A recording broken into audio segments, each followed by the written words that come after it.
की दुनिया की है, जहाँ बहुत सी खूबसूरत परियां रहती थी। उन्हीं परियों में कई छोटी छोटी परियां भी थीं जिन्हें बच्चों की तरह खेलना पसंद था। ज्यादातर समय वह आसमान में अपने पंखों के सहारे उड़ते हुए अपना दिन बिताया करती थी। एक दिन छोटी परियों का समूह उड़ता हुआ इंसानों के शहर पहुंचा। परियों ने इंसानों के बच्चों को कई तरह की चीजें खाते हुए देखा, जिन्हें देखकर परियों के मुंह में भी पानी आने लगा। परियां नादान थी, वह अपने पंखों को छुपाकर इंसानी बच्चों के बीच में पहुंच गई और उनसे खाने के लिए चॉकलेट मांगने लगी। सभी परियां बहुत ही खूबसूरत दिख रही थी। वहां मौजूद कुछ लोगों ने उन्हें चिप्स, चॉकलेट और आइसक्रीम दे दी। छोटी छोटी परियां बड़े स्वाद से आइसक्रीम और चॉकलेट खाने लगी और चिप्स के पैकेट लेकर अपनी दुनिया लौट गई। वहां पहुंचकर उन्होंने बड़ी परियों को चिप्स का पैकेट देते हुए चॉकलेट और आइसक्रीम के स्वाद का गुणगान शुरू कर दिया।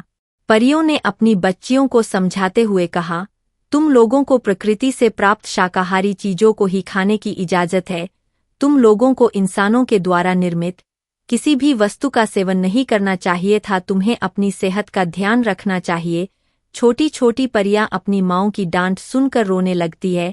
दरअसल उन्हें पहली बार इतनी स्वादिष्ट वस्तुएं खाने को मिली थी। छोटी परियों ने अपनी माँ के समझाने के बावजूद भी इंसानों की वस्तुएं खाना नहीं छोड़ा। छोटी परियां रोजाना नजरें बचाकर निकल जाती और इंसानों के पास पहुंचकर चॉकलेट मांग कर ले आती। धीरे धीरे छोटी परियों को चॉकलेट की आदत लग गई। एक दिन कुछ परियों के पेट में अचानक दर्द होने लगा। अपनी बच्चियों को दर्द में तड़पता देख बड़ी परियां घबरा गई। उन्होंने प्राकृतिक जड़ी बूटियों से उनका इलाज करने का प्रयास किया, लेकिन बच्चियों की तबीयत बिगड़ती ही जा रही थी।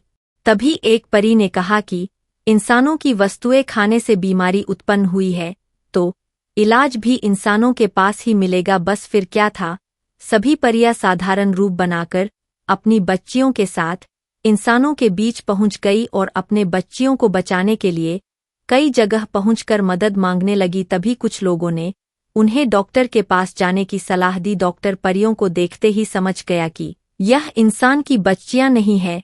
परियों ने डॉक्टर के सामने हाथ जोड़कर अपनी पहचान छुपाने को कहा। डॉक्टर समझदार था, उसने अपने कर्तव्य का पालन करते हुए सभी परियों का इलाज किया और भविष्य में भी जरूरत पड़ने पर उनका निःशुल्क इलाज का आश्वासन देकर उन्हें घर भेज दिया। घर आते ही कुछ ही घंटों के अंदर डॉक्टर्स की दवा ने असर दिखाना शुरू कर दिया और सभी परियों की हालत में सुधार आने लगा। लेकिन ताज्जुब की बात तो यह थी कि ठीक होते ही छोटी परियां फिर से चॉकलेट खाने की जिद करने लगी। बड़ी परियों के कई बार समझाने पर भी छोटी परियों ने अपनी जिद के चलते चॉकलेट लाने पर मजबूर कर दिया। और फिर क्या था, परियों की दुनिया भी फंस चुकी थी बीमारियों के भंवर जाल में, जिससे निकल पाना परियों के बस में नहीं था। धीरे धीरे परियों ने इंसान के बनाए हुए आर्टिफिशियल फूड की आदत डाल ली थी और डॉक्टर्स के यहाँ जाना उनकी मजबूरी बन चुकी थी। आज परियों की दुनिया भी